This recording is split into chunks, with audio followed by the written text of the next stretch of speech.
Hello. ఇక్కడ కూడా దాపరించావన్నమాట. ఇవాళ ఇంట్లోకి మారాం. మా ఇంటికి ఎదురుగానే పెట్టామన్నమాట దుకాణం. ఏమిటి కొనుక్కుంటున్నావు? అబ్బే ఇల్లు చాలా బాగుంది అంటున్నాను. మేము ఫ్యామిలీ మొత్తం వచ్చేసాం. ఎందుకు? నా నెత్తి మీద ఎక్కడానిక? మనం రోజు ఇక్కడి నుంచే చూసుకోవచ్చు. పొద్దున్నే గుడ్ మార్నింగ్ చెప్పుకోవచ్చు, సాయంత్రం గుడ్ ఈవినింగ్ చెప్పుకోవచ్చు, నైట్ గుడ్ నైట్ చెప్పుకోవచ్చు. అప్పుడు కానీ మా బాబు నన్ను తని తగలేడు. నేను ఇక్కడి నుంచి చూస్తుంటే అక్కడ నువ్వేం చేస్తున్నావో నాకు అన్ని కనిపిస్తుంది. ఇక్కడ నుంచి నేను చూస్తుంటే అక్కడ నువ్వేం చేస్తున్నావో నాకు కనిపిస్తే నీకే చిక్కు. పాపం ఆడపిల్లవు కదా. అయ్యో అంత గట్టిగా అరవకు, నాకేం చూడలేదు. అది సరే గాని నాకు పువ్విస్తావా? ఎందుకు? తల్లో పెట్టుకోవడానికి. అది తలున్న వాళ్ళు చేసే పని, నీకు లేదుగా. ఏమిటి మళ్ళీ కొనుక్కుతున్నావు? అబ్బే ఏ లేదు, రొంప రొంప. వస్తున్నా. అయ్యో రావద్దు రావద్దు, నేనే వీలు చూసుకుని వస్తాను. మోహన్ చూడు. ఏమైనా మగవాడి మనసు మూగవాడి మాట అర్థం చేసుకోవడం కష్టమనే సామెత నిజమే వదినా. ఈ మధ్య మా వారు ఇంటికి రావడం మానేశారు. నాకేమిటో భయంగా ఉంది. ఈసారి గట్టిగా అడగవే, నెల రోజులు ఇంటి పట్టునే ఉండమని.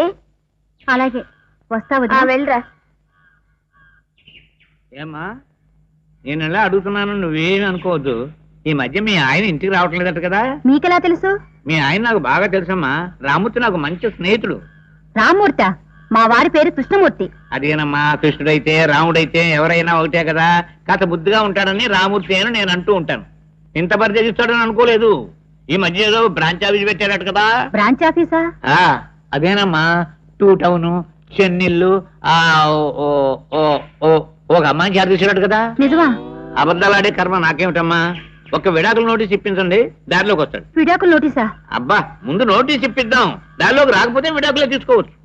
నారాయణరావు అని ఒక విడాకుల ఎక్స్పర్ట్ ఉన్నాడు, ఆయన దగ్గరికి వెళ్ళి సంప్రదించండి. ఆయన ఏజెంటా మీరు? ఒక రకంగా అలాగే అనుకోండి. ఈ కేసులో మీరంటే జాలిపడి నేను మీకు సలహా ఇస్తున్నాను. ఆయన అడ్రస్ ఇవ్వండి, నేను వెళ్ళి ఆయన కలుస్తాను. వెళ్ళి కలుసుకోండి, నేను వెళ్ళి మాట్లాడతాను. నమస్కారం అండి.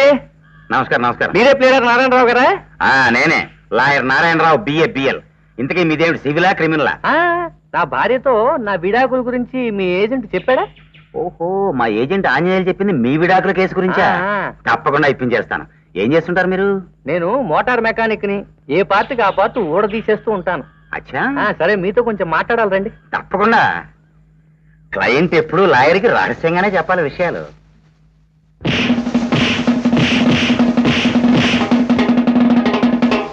రే, మాది లవ్ మ్యారేజ్ రా. మాకు విడాకులు ఇప్పిస్తావా? ఇంకోసారి ఇలాంటి ప్రయత్నం చేశావో నీ మెడలోంచి ఓవరాలింగ్ చేస్తాను, జాగ్రత్త. అమ్మా, అయ్యో, పొద్దున్నే లేచి ఎవడు మొహం చూసానేమో. పిచ్చి కొట్టాడు దుర్మార్గుడు. ఏమయ్యా, అంతే ఇచ్చేసావా? మొత్తం ఇచ్చేసాను. మన వాటా 50 రాని, మన వాటా 50 రాని, మన వాటా 50 రాని. ఇచ్చేస్తారా? మన వాటా 50, మన వాటా 50, మన వాటా 50.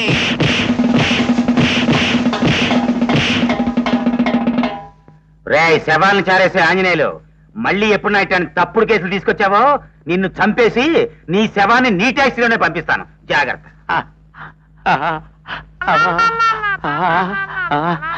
నాకు 50% వద్దు, 20% వద్దు, 1% కూడా వద్దు. నీ బ్రాకర్ ఉద్యోగం కంటే నా డ్రైవర్ ఉద్యోగమే మంచిది.